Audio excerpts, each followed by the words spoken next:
Hi, my name is Meredith, and I'm a student studying psychology from Canada. My question is very simple. How can you say that men and women, that there's no sexism when the very setup of this conference is sexist? For example, the men are seated in front of the women. Can you repeat the question a bit slowly, sister?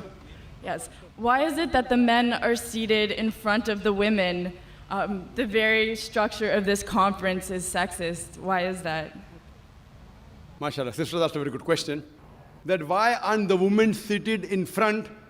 No, why are we not, if you're going to separate us, how come we're not left to the right? Correct. Why is one in front sister, of the that's a very other? good question. That why are the women, if you believe in equal, why not left and right? Why not? It's a very good question, sister. Because the Quran says in Surah Nur, chapter number 24, verse number 30, say to the believing man that he should lower his gaze and guard his modesty. Whenever a man looks at a woman, any brazen thought comes in his mind, he should lower his gaze. Now, if the women are sitting on my right, I will only have to speak looking on the left. Because I cannot look at them. Yeah, I can look at everyone. Sister, I cannot see your face also from here. You may look at my direction. If you want to see me close, you can see on the screen there, no problem. But for me, the Quran says, the moment I look at a woman, I should lower my gaze. Unless she's my wife, or she's my mother, she's my daughter. And if someone says that someone looks at a woman and nothing happens to him, then he requires a psychiatrist.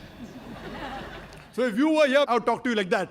So you'll tell me, what an ill-mannered man is this? Showing me his back. Now my gaze is there. Knowing the microphone, I cannot see you.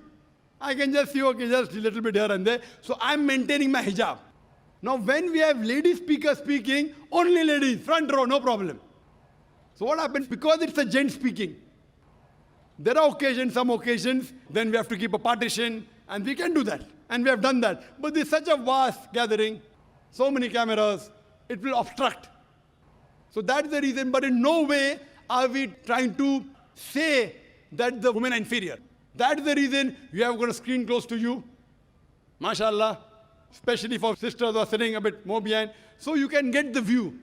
But in front, it will be difficult for me to speak, for me to maintain my hijab, for me to look, because in public speaking, we are taught we have to look at the audience.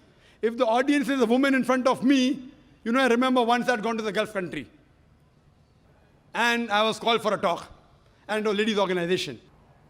I always say that at least the front row should be gent, But they didn't do it. So half the talk I gave looking at the ground, and balance half looking at the ceiling. Down, ceiling, up. Believe me, I was in hell.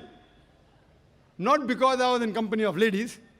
I was in hell because half my lecture I gave looking at the ground, and half my lecture looking at the ceiling. I had to maintain my hijab.